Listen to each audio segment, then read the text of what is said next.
देखिए, कभी कभी ऐसा होता है कि हमको कुछ बातें याद रह जाती हैं। हमारे मस्तिष्क में कुछ बातें हमेशा के लिए घर कर जाती हैं, क्योंकि हम उन बातों का अनुभव करते समय रोमांचित अनुभव करते हैं। जरा इस घटना पर ध्यान देने की आवश्यकता है। यदि आपको आध्यात्मिक आनंद, भावनात्मक सुख इसकी प्राप्ति हो रही है, तो आप उन क्षणों को कभी नहीं भूलते। या तो फिर आपको भौतिकता में भय लग रहा हो। मेरी बातों को बहुत ध्यान से समझिएगा। ये दो अवस्थाएं, एक तो आध्यात्मिक परमानंद जिसमें प्रेम सम्मिलित है, प्रेम के उन क्षणों को जिसमें आपको आध्यात्मिक आनंद का अनुभव होता है, उन्हें आप कभी नहीं भूल पाते।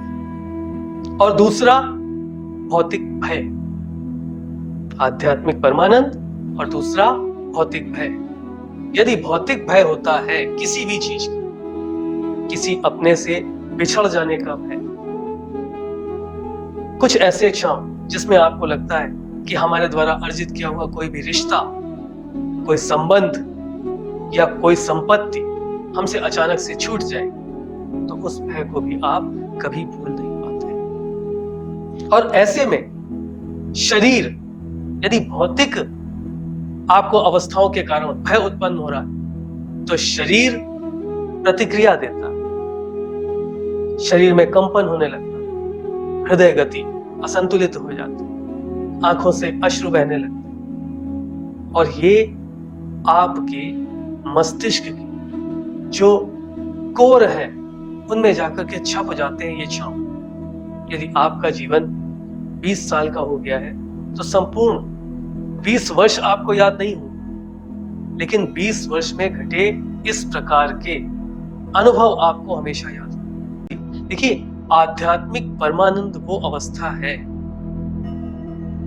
जिसमें जो क्षण आपको याद रह जाते हैं वो आपका संपूर्ण जीवन निर्धारित कर देते हैं। यदि आपने किसी व्यक्ति विशेष के साथ प्रेम में आध्यात्मिक आनंद की प्राप्त कर ली, तो आप अपना संपूर्ण जीवन केवल उन क्षणों को याद करके भी बिता सकते हैं। तो दोनों ही अवस्थाओं में संतुलन होना नितांत आवश्यक है। यदि आपने आध्यात्मिक आनंद में, आध्यात्मिक परमानंद में, प्रेम के क्षणों में कोई सुखद अनुभूति की है, तो प्रयासरत रहिए कि वो अनुभूति, उसकी पुनरावृत्ति होती रहे, जिससे आप कभी अवसाद में नहीं जाते, आप जीवन में सुख को प्राप्त करते हैं। भले ही आपके पास सुविधाएं ना हो, परंतु सुख आपको मिलता रहे। और यदि भौतिक भय के कारण आपका शरीर रोमांचित हुआ है, तो प्रयास कीजिए कि आध्यात्मिक आनंद और त्याग का अनुसरण कीजिए। त्याग की जो प्रक्रिया है उसको लगातार सीखिए, जिससे ये दोनों प्रकार की अनुभूतियां संतुलन में रहे, क्योंकि ये जीवन में हमें बहुत कुछ निर्धारित करते हैं। और हम अपना संपूर्ण जीवन, आप कभी सोच कर देखिए, यदि आप अपने जीवन के बारे में सोचते हैं तो आपको केवल वही क्षण याद आते हैं जो आपका संपूर्ण जीवन चला। यदि आपके जीवन में आध्यात्मिक परमानंद की अधिकता है, तो आप सुखद जीवन व्यतीत करेंगे।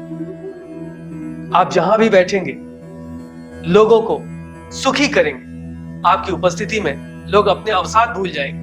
लेकिन यदि आप भौतिक भय के कारण अवसाद में हैं, तो आप जहां बैठेंगे उस जगह का वातावरण आपकी उपस्थिति के कारण भय युक्त होने लगेगा।